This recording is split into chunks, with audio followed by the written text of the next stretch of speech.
Fala galera, bom dia para todos vocês, sejam bem-vindos a mais um Mundo Stock Insights. Hoje é segunda-feira, 9h30 da manhã, estamos aqui reunidos para acompanhar as principais notícias que impactam os mercados, como os ativos estão amanhecendo nessa segunda-feira e o que esperar para mais uma semana de mercados. Bom dia para todos vocês. Deixa eu ver quem está. Já tem piada aqui, né? A galera na segunda-feira já acorda emocionada. Vamos lá, bom dia. Taylor perguntou sobre o desconto do curso, já vou falar sobre isso, tá? Vou oferecer um desconto de 24, das últimas 24 horas, depois não tem mais. Esse curso eu não vou mais vender. Então, as últimas 24 horas para se inscrever, vou dar um cupom para vocês, depois não tem mais. Maicon, Bruno, Marcelo, Kid, mais um Bruno, Kelson Piscinato, Zwip Magazine, Maurício, Gustavo, Garibaldi, Igor Rodrigues, esse nome é bonito. Roeder, Fábio, Glauber, Pedro, Lucas. Deixa eu só aumentar aqui que tá pequenininho demais para eu ver. Vamos lá. Jean, Edu, Cid, Antônio, Baleia Cripto, Marcelinho, Jean, Marlon, Matheus. Bom, vamos lá. Bom dia para todos vocês. Vamos falar sobre as últimas notícias, tá? Aí que estão impactando os mercados. Semana passada vocês viram uma decisão inesperada do Banco Central japonês, que decidiu flexibilizar um pouco a sua política de controle da curva de juros, conhecida como YCC, Yield Curve Control. E nessa madrugada, ontem à noite, saíram algumas notícias referentes ao Banco Central do Japão, que eles decidiram realizar compras de títulos no mercado. Isso pegou o mercado de forma inesperada, ninguém acreditava que isso ia acontecer, ninguém esperava por isso. Foi uma decisão de última hora. Mais ou menos uns 2 bilhões de dólares, se eu não me engano. Eu tenho a notícia aqui para vocês verem comigo, tá? 2 bilhões de dólares, 300 bilhões de ien, como uma forma de reduzir o yield dos títulos de longo prazo que saltaram na última semana após essa notícia de flexibilização da política monetária. O Japão está aos poucos encaminhando ou se encaminhando para uma política um pouco mais restritiva, onde os juros de longo prazo estão mais altos. Lembrando que eles manipulam tanto o juro de curto prazo, isso é normal para qualquer banco central. A Selic, por exemplo, é o juro de curto prazo, de um ano, 13,75. Isso ali é definido pelo Banco Central. E eles, nesse caso, definem também a taxa de 10 anos. Isso não acontece no Brasil. Aqui a taxa de 10 anos ela é influenciada pelo próprio mercado, como vocês podem ver aqui. A taxa de 10 anos, né, que seria o DI 31 aqui, é uma taxa definida pelo próprio mercado. No Japão não é. Essa política aqui mostra como o Banco Central japonês ele está adaptando a sua política monetária, mas existem vários obstáculos no meio do caminho. Não é simplesmente aumentar os limites superiores e inferiores de oscilação dos juros de 10 anos, mas é preciso também manter os investidores dentro dos seus limites, né? Por isso que eles estão fazendo essas operações de compra de títulos, tá? Vamos começar então falando sobre a agenda macroeconômica, pode ser? Dá uma olhadinha aqui nos mercados. Eu diria que para uma segunda-feira as coisas estão começando muito tranquilas.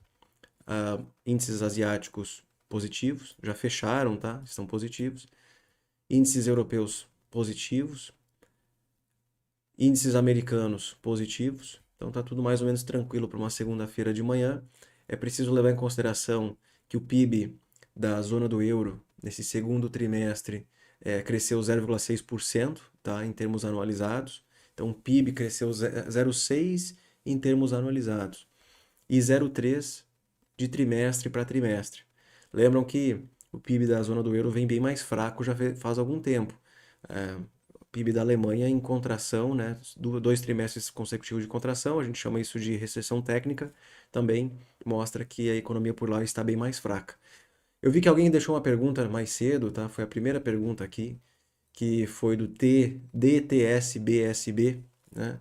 Que ele falou o seguinte sobre a opinião da política monetária europeia. Temos que levar em consideração que na Europa a transmissão da política monetária tem sido muito mais sentida e agressiva do que nos Estados Unidos. Isso quem falou foi a própria Lagarde na semana passada. Ou seja, eles subiram o juro e a economia já sentiu os impactos logo de cara. Estados Unidos não. Por que a economia continua resiliente, inclusive acelerando, como nós vimos nos últimos trimestres? Eu percebi que estava acelerando ali por março, abril. Uma economia menos sensível à política monetária. Isso é algo, assim, ó, não tinha como prever. Eu, pelo menos, não imaginaria que isso ia acontecer. Tá? Não tinha como prever. Eu acreditava que a economia ia sentir muito mais essa taxa de juro. De 0 a 5,5% muito rápido foi o ajuste. A economia vai sentir um baque. Não sentiu. Essa que é a verdade. A Europa já sente muito mais. Então nós estamos vendo aqui, ó, dados mais positivos de Europa, uma inflação que continua elevada, tá? O núcleo de inflação caiu 0,1%, se esperava 0,5%. Em 12 meses, inclusive, acelerou. Ficou acima do esperado, tá? Que era 5,4, veio 5,5, o mesmo número do mês anterior. Então, uma inflação que continua alta, um núcleo de inflação que continua alto, tá? Então, aqui vocês têm a inflação cheia, 5,3, caiu de 5,5. Pela primeira vez, a inflação cheia está abaixo do núcleo, assim como acontece no Brasil e assim como acontece nos Estados Unidos, tá? Enfim, tivemos a divulgação do Boletim Focus, tá? Podemos olhar aqui rapidamente o Boletim Focus. Várias notícias positivas, bem positivo mesmo. Expectativa de inflação há 4 semanas atrás era 4,98, caiu para 4,84. Tá? Vocês estão vendo isso aqui em gráfico, ó, e aqui embaixo. Lembrando que estava acima de 6 há poucos meses atrás. Houve uma ancoragem das expectativas. Para quem quer saber, cara, abre aí o chat GPT. O que é a ancoragem das expectativas de inflação? Vocês vão aprender um conceito novo. Abre aí. Hoje de manhã vocês vão aprender uma coisa a mais aqui com a gente. O que é a ancoragem das expectativas de inflação? Bota no chat GPT. É isso aqui que aconteceu, só que na vida real, ao vivo, nesses últimos meses, tá? Expectativas de inflação estão mais baixas, muito mais próximas da meta de inflação. Isso aconteceu tanto para 2023 quanto para 2024, que caiu de 13,92 para 13,89. No longo prazo, não tivemos nenhuma alteração. PIB total, inalterado para 2023, para 2024, para 2025 e para 2026 caiu um pouquinho. Tá? Câmbio caiu também, de R$ 5,00 há 4 semanas atrás para 4,91, muito positivo. Eu até comentei já faz alguns meses com vocês que eu achava que o mercado não estava sabendo precificar o câmbio no Brasil. E se o câmbio continuasse caindo, que é o caso, tá? O câmbio continua caindo, é bem provável que o mercado erraria a expectativa de inflação. Quanto mais a inflação cai, isso tende a ajudar os índices de inflação. Quanto mais o câmbio cai, melhora a inflação, tá? Principalmente de bens e serviços importados, ok? Isso aí, para quem quiser aprender comigo no curso de economia, aproveita que esse é o último, tá? Depois eu vou ter outras coisas para vocês. Vai demorar um tempo também para oferecer isso. Mas para entender a dinâmica entre como o câmbio afeta a inflação afeta o câmbio, a inflação afeta o PIB afeta a inflação, é preciso entender de macro, tá? Isso é macro básico, tá? Vamos lá. Câmbio inalterado para o longo prazo, né? Praticamente inalterado. Eu não olho para 25 e 26, para ser bem sincero com vocês, tá? Há um tempo atrás eu nem olhava o Focus. O Focus é uma ferramenta que, assim, no dia a dia é muito inútil. Hoje é útil porque o Banco Central está olhando para ela. E o que o mercado hoje acha sobre Selic? Vai terminar o ano em 12% e no ano que vem pode cair até um pouquinho mais, de 9,5% para 9,25%. Então eu diria que são várias notícias positivas, tá? Grande parte do ajuste já aconteceu, mas são notícias positivas. Para hoje, nós vamos acompanhar daqui a pouco o PMI de Chicago. Ó, não é tão importante assim. E tem uma pesquisa que em português aqui fica horrível de entender o que que é, mas porque eu sei os termos em inglês, né? Isso aqui é a pesquisa do SLOS. É o Senior Officer Loan, blá blá blá. É uma pesquisa feita a cada 3, 4 meses do Fed, com os bancos americanos, que tenta descobrir se os bancos estão oferecendo mais crédito ou não, se eles estão dificultando ou facilitando o acesso ao crédito. Vocês devem lembrar que lá em abril, março, acho que foi março. Foi março, foi logo antes da, da crise bancária. Ou foi um pouquinho depois, agora eu não vou lembrar. Essa pesquisa foi divulgada e era extremamente aguardada pelo mercado. Hoje ela não é mais tanto, mas eu diria que é importante a gente acompanhar. Eu não quero saber se o mercado acha que é importante ou não. Eu acho que é importante. Eu vou acompanhar. Porque historicamente falando, toda vez que os bancos eles dificultam o acesso ao crédito, que é algo que está acontecendo hoje, os bancos eles se protegem, dificultando o acesso ao crédito em um ambiente econômico mais conturbado. Quando isso acontece, existe uma redução na oferta de crédito e a economia desacelera, correto? Historicamente falando, meses depois que esse padrão ele acontece, a economia tende a desacelerar bastante, tá? Porque os economistas costumam errar suas projeções. Não é que costumam errar. Vai ter economista que vai acertar e tem economista que vai errar, né? Já se perguntou isso, Igor? Claro que sim. A gente vive num cenário de incertezas. O que vai acontecer amanhã a gente não sabe. O que eu trago aqui para vocês são estudos históricos, tá? Estudos históricos que mostram toda vez que isso aqui aconteceu no passado, a economia desacelerou. Eu uso isso como base. Só que o mundo está vivendo hoje uma mudança. Estados Unidos não é mais a economia que era em 2019. A China não é mais o que era em 2019. O Brasil não é mais o que era em 2019. Houve uma mudança aí que quebrou muitos padrões. Eu acho que é importante citar isso. Então você tem vários indicadores que, historicamente falando, chegam em tal patamar, a economia entra em recessão. Eu tenho aí vários para citar para vocês que não funcionaram. Ou seja, é a percepção nítida de que existem mudanças macroeconômicas acontecendo no mundo hoje. Só o fato da China não conseguir mais crescer o que crescia antes, a inflação lá é muito mais baixa do que era, Estados Unidos é uma resiliência impressionante, mercado imobiliário forte, aceleração de algumas atividades, setor de serviços forte, o desemprego muito baixo, mesmo com uma taxa de juros mais alta. São mudanças macroeconômicas que eu, sinceramente, não ia conseguir prever. Se eu pudesse voltar no tempo, há um ano atrás, eu teria feito as mesmas previsões que eu fiz para vocês. As mesmas. Não mudaria nenhuma vírgula. Porque naquele momento eu tomei as melhores decisões possíveis e fiz as melhores análises que eu conseguia fazer.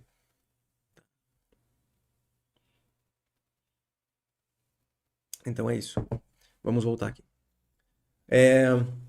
Então essa pesquisa será divulgada às 3 horas da tarde, no horário aqui de Brasília.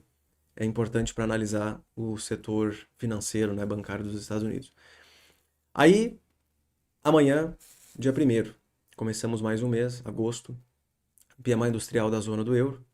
Depois temos taxa de desemprego da zona do euro, produção industrial do Brasil, ok? Índice industrial da S&P Global, PMI industrial S&P Global do Brasil, importante acompanhar. Esse PMI industrial americano não é tão relevante quanto o ISM, tá? Que sai um pouquinho depois. 11 horas amanhã, é importante todos vocês acompanharem a divulgação do PMI ISM industrial, que é um dos principais indicadores de atividade econômica de curto prazo, né? De alta frequência, tá? JOLTS sai às 11 também. O JOLTS é um dos principais indicadores dessa semana do mercado imobiliário, mercado de trabalho americano, que mensura a demanda por vagas de emprego. Aqui tem mais uma mudança, tá, que eu poderia citar junto aí para vocês, que é uma mudança histórica em relação ao histórico passado, né? Costumava se encontrar o quê? 4, 5 milhões de vagas de emprego disponíveis nos Estados Unidos. Isso chegou a 12 durante a pandemia. Nunca aconteceu antes. E ainda esse número aqui ainda é muito alto, historicamente falando. Tudo bem? Aí na quarta-feira temos a variação de empregos ADP, tá? Que na última vez veio completamente diferente do payroll, não sei se vocês lembram. O ADP veio muito forte, 497 mil. Meu Deus! O, o payroll vai vir explodindo para cima e não aconteceu. O payroll veio mais fraco. Aí temos a decisão de taxa de juros do Brasil. Aqui o bicho pega. O mercado ele acredita no corte, só não sabe se vai ser 25 bases ou 50 bases. Já vamos falar sobre isso. PMIs aqui da zona do euro, pedidos iniciais por seguro-desemprego, PMI de serviços do Brasil, tá? E aí temos o PMI de serviços ISM dos Estados Unidos, também importantíssimo acompanhar. Quinta-feira de manhã eu farei uma live com os membros, tá? A gente faz toda quinta-feira de manhã uma live, costumava ser quarta, transferi para quinta. Nós acompanharemos três coisas. A abertura do Ibovespa após a decisão do Copom, que pode vir de acordo com a expectativa do mercado, ou pior, ou muito melhor, não sei. Vamos acompanhar a abertura para ver se dá para fazer alguma alteração na carteira ou não. E também a divulgação aqui do PMI de serviços, tá? Então nós vamos ficar aqui online das 9h45 ou 10 da manhã até as 11 para acompanhar tudo isso. E aí na sexta eu faço live com vocês de novo para acompanhar o payroll. Teremos a divulgação da taxa de desemprego, o payroll, a inflação salarial e a força, cadê aqui? Taxa de participação da força de trabalho. São os 4 indicadores de sexta-feira, tá? Então é isso. A semana começando de forma mais tranquila, os ativos praticamente todos subindo no mundo inteiro. Teremos a divulgação de PMIs ao longo da semana, PMI de serviços, industrial, ISM nos Estados Unidos e o da S&P Global no Brasil, decisão de política monetária do Copom e também aqui o payroll na sexta-feira, tá? Agora nós vamos começar a falar sobre mercados e falar um pouco sobre as notícias que estão impactando todo mundo, tá? Estamos de olho nisso aqui. Claro que quem é investidor internacional não vai querer saber de Brasil, tudo bem, mas eu sou majoritariamente investido em Brasil, tá? Esse aqui são os resultados da semana. Eu vou acompanhar a Vamos, porque ela faz parte da Simpar, que é a minha segunda maior participação na carteira. E a AS Brasil é a minha empresa, a minha única empresa de energia no mercado brasileiro, tá? Empresa que custava 9, 10 reais, ninguém dava atenção para ela. Do nada chegou para 12 e eu acho que será uma das maiores pagadoras de dividendos da minha carteira, tá? E tem Banco Pan também. Vou dar uma olhadinha no Banco Pan, porque o Banco Pan é do BTG Pactual, que é a minha maior participação, então tem que acompanhar. O BTG só sai na semana que vem. Seria mais ou menos isso para Brasil, tá? Para mim. Aqui é Estados Unidos. Aqui o bicho pega. Semana lotada de indicadores de resultados corporativos fortes. O principal tá aqui, né? A queridinha do S&P 500 pode vir. Eu não vou dizer que pode vir pior do que o esperado, porque é impressionante como esses resultados das Big Techs não vêm a pior do que o esperado. São resultados muito fortes. As ações normalmente sobem no pós-mercado, né? Enfim, então nós temos aí SoFi. Deixa eu ver quem eu conheço aqui também. Community Bank. Mais ou menos isso. Terça-feira, Uber, Pfizer, Caterpillar, Merck, JetBlue, Altria, MicroStrategy, Pinterest, Starbucks, AMD, importante, AMD, semicondutores, né? CVS, Heinz, Mercado Livre, Robinhood, Oxy. Essa aqui é importante acompanhar. Shopify, PayPal, Qualcomm, Amazon. Quinta-feira é o grande dia, tá? Tem Amazon, tem Apple, tem Coinbase, Block, Airbnb, DraftKings, Cloudflare, Moderna, Warner Bros. Sexta-feira tem Nicola ou Nicola, não sei, acho que é Nicola que se fala, né? Dominion Energy, e é isso.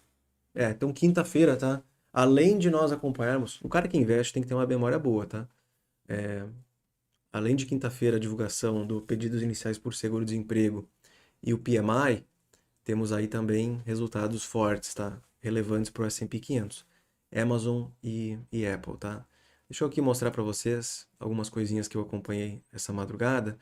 A Agência Econômica da China publicou um documento descrevendo as novas políticas que visam estimular a atividade econômica. Eles vão reduzir algumas restrições governamentais e estimular o consumo das famílias, tá? Eu já comentei com vocês no passado aqui, principalmente com os membros, que um país com políticas mistas entre capitalismo e consumismo, se for capitalismo e comunismo, né?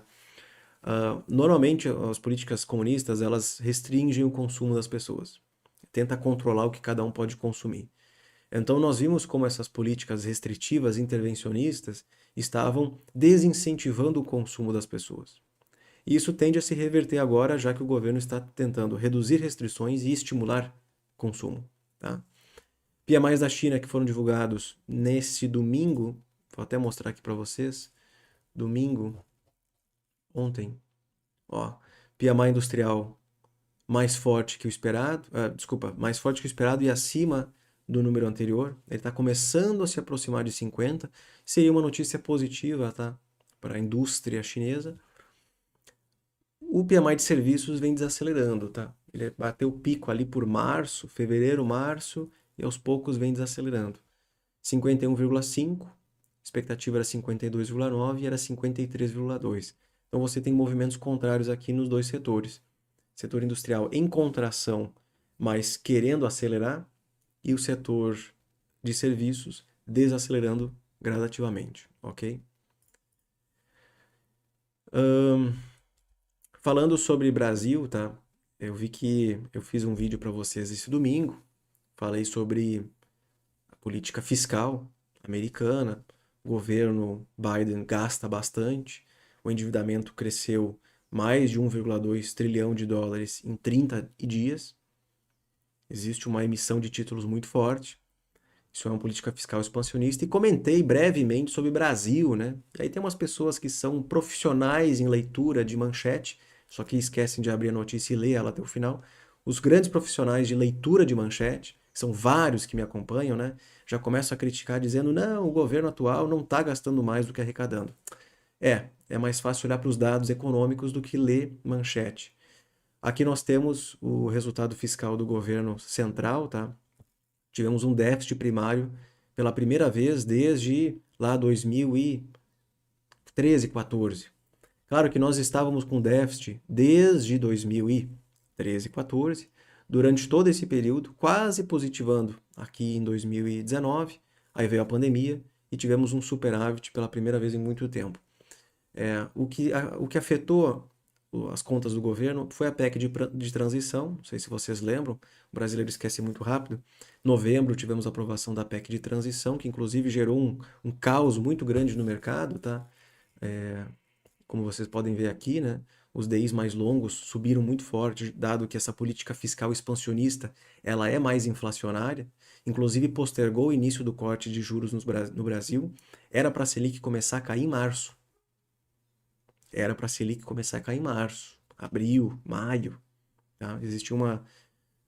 Os economistas não concordavam tanto com essa visão de quando seria, mas que ia acontecer no segundo trimestre. Só agora que vai acontecer, né? Por quê? Você teve uma política fiscal expansionista que tende a acelerar a demanda agregada, isso estimula o crescimento, entretanto, também estimula a inflação e posterga o início do ciclo de corte da Selic.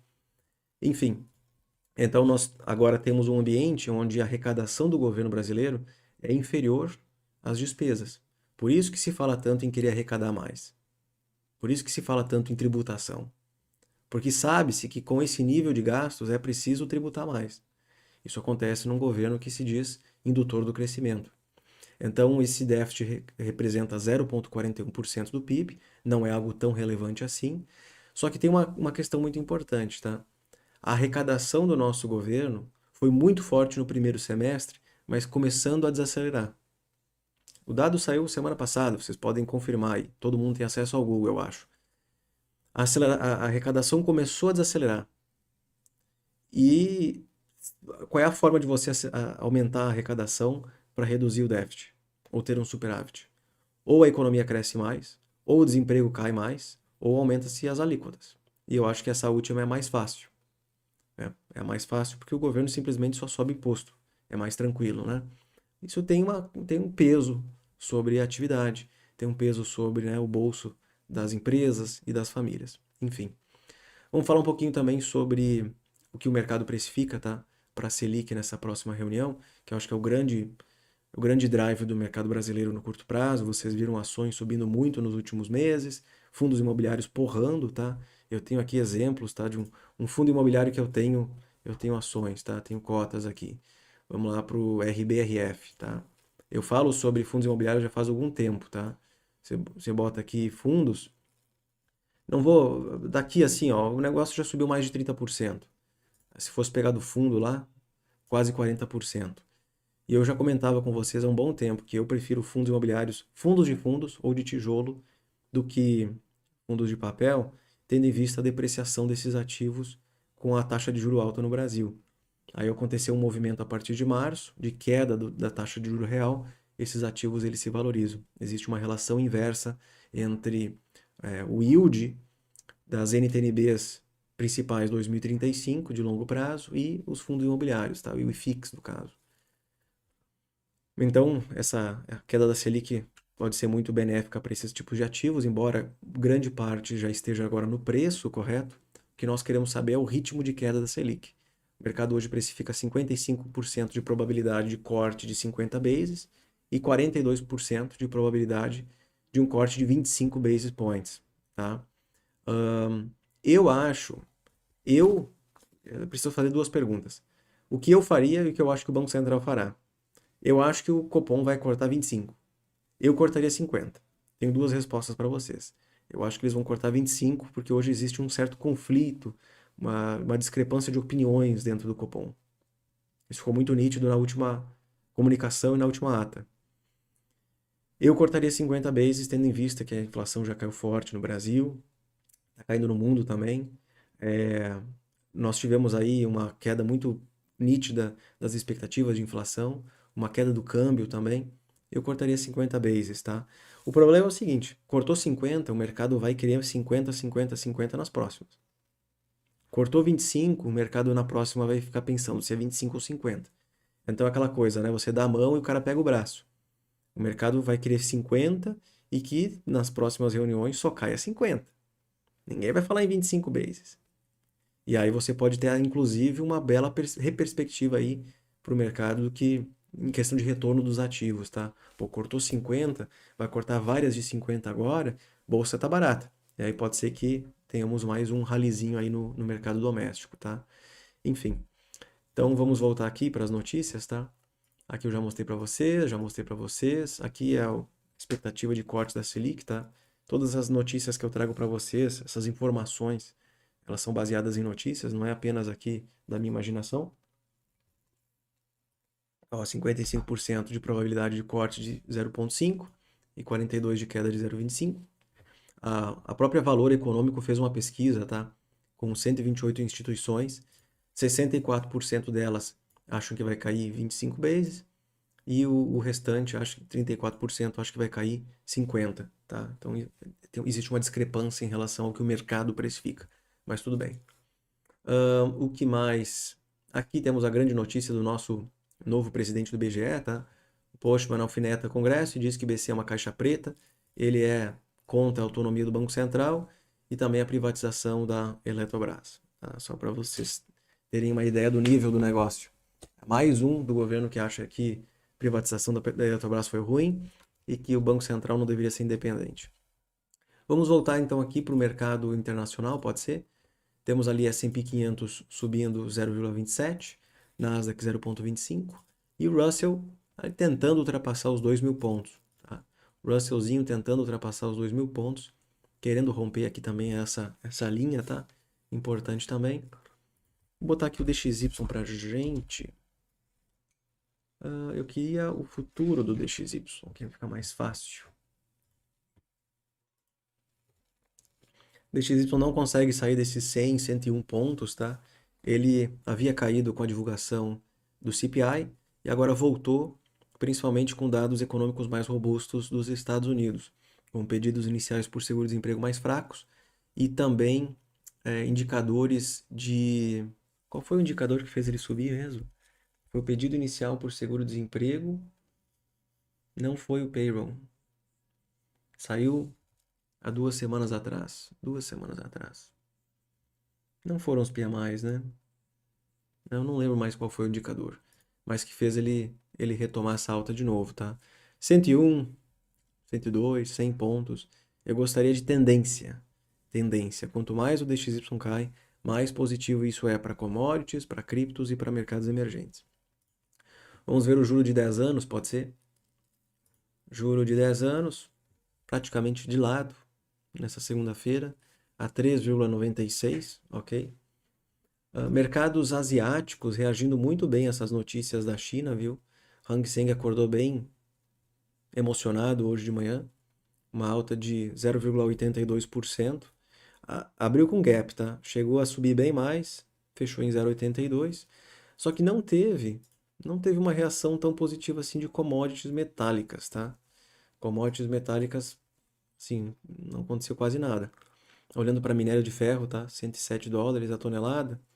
Cobre subiu 1,34. Cobre sim, mas o principal que eu queria ver porrar para cima era minério, dado que a Vale poderia subir e com isso puxar o Ibovespa para cima. Cobre subindo bem, tá? 1,36. Quem está chamando muita atenção no mercado é o próprio petróleo, né? Cadê aqui, ó? O WTI acima de 80 dólares, acima da média de 200. Brent também acima de 85. Petróleo está ressuscitando. Petróleo está ressuscitando. Eu penso em comprar uma empresa nos Estados Unidos com exposição a petróleo, tá? Não quero nada no Brasil, muito menos Petrobras. Mas eu estou pensando em comprar uma empresa que atua aí, né, no petróleo, no mercado internacional. Enfim. Então, como eu disse, minério de lado, petróleo aqui subindo. Esqueci que eu tinha colocado o petróleo aqui. Com isso, os futuros da gasolina nos Estados Unidos podem começar a subir, continuar subindo de novo, tá?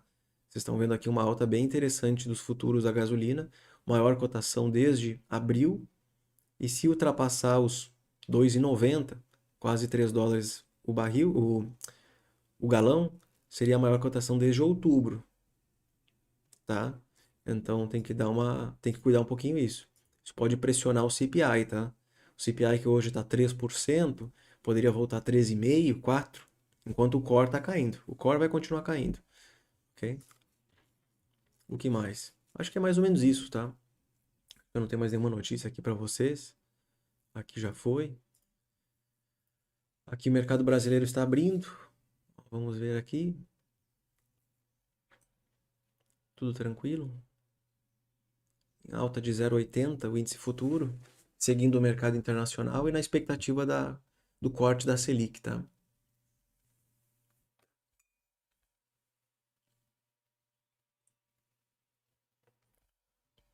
Igual onde você olha a probabilidade sobre a Selic. Eu olhei ali nessa notícia do valor econômico, tá? Eu não tenho acesso a isso, infelizmente.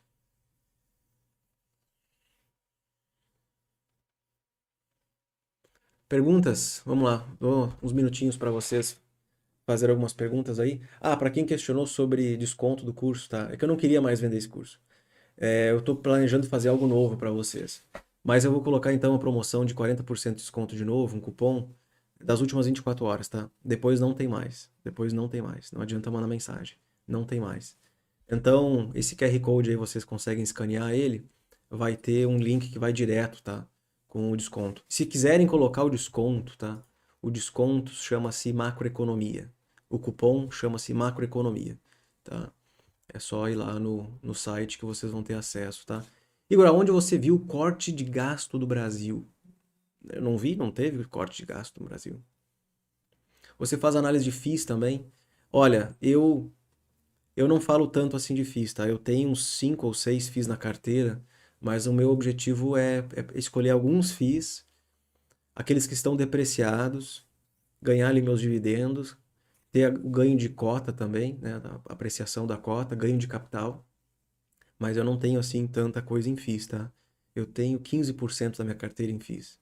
Mas eu não vou fazer análises todos os meses de FIIs para vocês. Aí eu recomendo uma casa de análise, tá? Eu também tenho uma casa de análise. GLD é um bom ETF. GLD. Cara, você quer fazer. Deixa eu ver aqui. O que é GLD?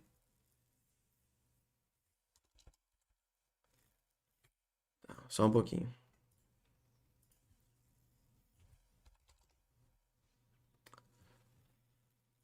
GLD. Seu canal. Aqui, ó. Vou mostrar uma coisa para vocês, tá?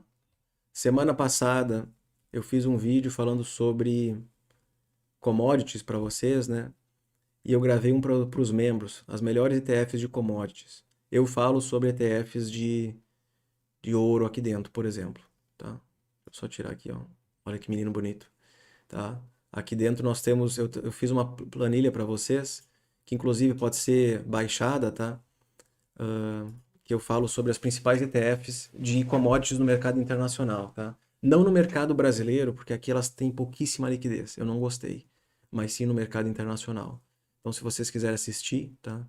É só se tornar membro que vocês assistem esse vídeo e também podem fazer o download da planilha, ok? Você não acha que o mercado americano está muito alto? Aí que está a dúvida. É por isso que eu não aposto hoje no mercado americano, S&P ou Nasdaq. Eu escolhi ativos que, na minha opinião, em 2023 ainda não subiram. Ou se subiram, subiram muito pouco. A minha teoria é de que no segundo semestre nós teremos vários ativos querendo acompanhar esse mercado que já puxou em 23. Então eu não aposto hoje na alta, por exemplo, né, S&P. Não estou comprado em S&P, mas eu estou comprado em empresas que estão no S&P e que estão para trás em 2023. Então, eu acho que essas empresas de tecnologia distorceram, né? Distorceram demais o S&P 500 em 23. É impressionante o que aconteceu. O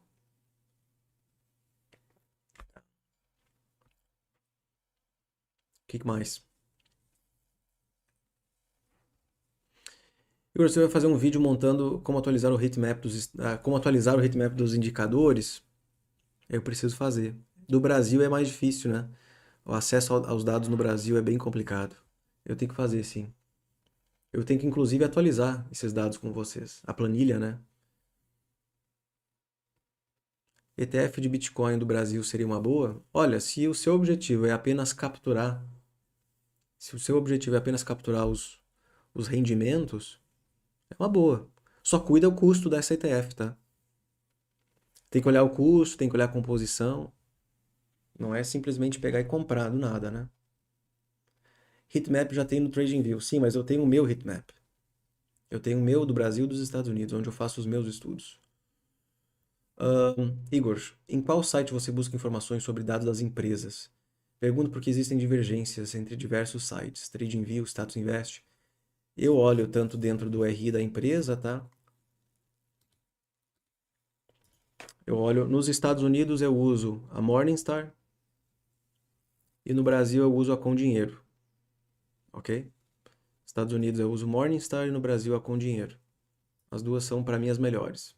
Assim, ó, muito boas. Muito boas.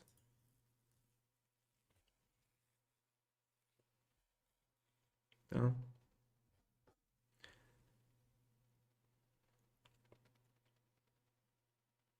Igor, com a redução da Selic, continua sendo uma boa opção para reserva de emergência e oportunidade? Reserva de emergência só tem um lugar para você colocar. Renda fixa pós-fixada. Ah, mas a Selic vai cair, o meu rendimento também. Não importa. Não importa. A reserva de emergência foi feita para estar no lugar mais líquido e seguro que existe. A rentabilidade vai cair. Oh yes, vai cair. A minha reserva de emergência vai perder rentabilidade nos próximos meses enquanto a Selic cair. Mas ela está num lugar seguro, que ainda é rentável e seguro, e de alta liquidez. É isso que importa.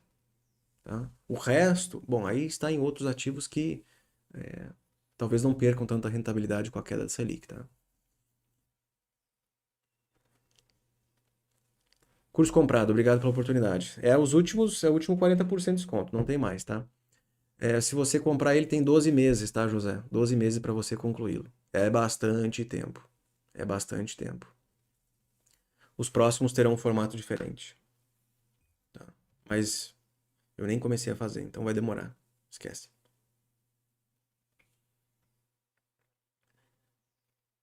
Igor, muito bom aquele seu gráfico do S&P 500 dividindo por ETFs e ações. Qual gráfico? Dividindo por ETFs, você disse as ETFs setoriais? Aquele gráfico do S&P 500. Dá para deixar a reserva de emergência em CDI? Ou teria algo melhor? CDI. Eu tenho um fundo, eu tenho um fundo de investimento de... Ele rende o quê? Vamos ver aqui.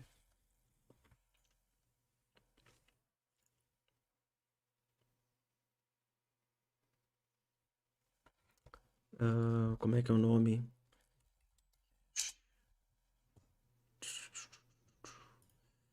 Ele não investe em títulos privados, tá? Ele investe em letras financeiras de grandes bancos. Com isso não corre o risco, por exemplo, de Americanas. Deu um pau lá nas Americanas, isso ali deu uma congelada no mercado de crédito brasileiro. Ó, vocês podem ver aqui, ó, NCH Cash. Esse é o minha reserva de emergência, tá? Ele tem uma, ele tem um custo, tá? Ele tem um custo, tá? Não quero. Eu não quero. Ele tem um custo, acho que é 0,80 ao ano. Entretanto, ele vem gerando aí retornos acima do CDI, tá?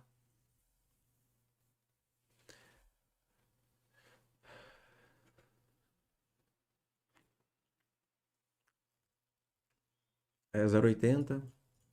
É D mais um. Era D mais 2, agora é D mais um. Tirou hoje, caiu amanhã.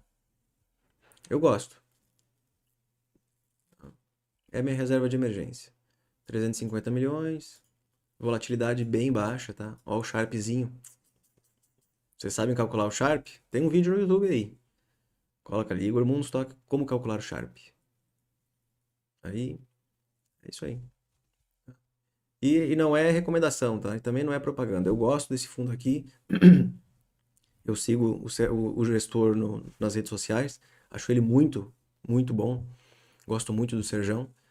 E não é recomendação de investimento, tá? E também não ganho nada por indicar isso aqui, por falar pra vocês, tá? É porque eu gosto mesmo. E que mais?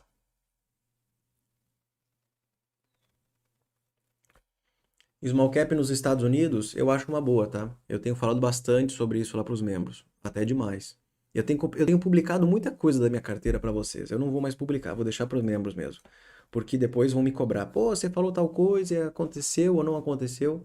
Vou deixar ali para fechado, tá? Eu falo bastante sobre small caps hoje. A minha segunda maior posição nos Estados Unidos é uma ETF de small caps, tá?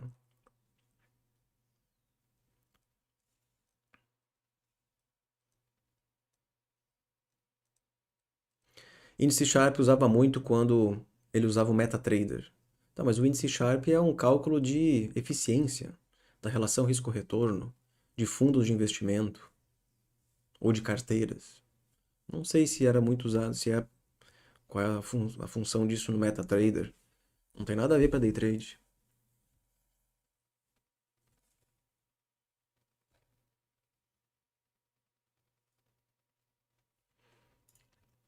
É, Ibovespa subindo aí, tranquilo. Seguindo lá fora, né? O fechamento do Ibovespa na sexta é que foi feio, né? Semana passada, no caso, isso aqui é o gráfico semanal. Coisa horrorosa. Parece um palito. É, parece um palito isso aqui, uma espada. Formação da espada.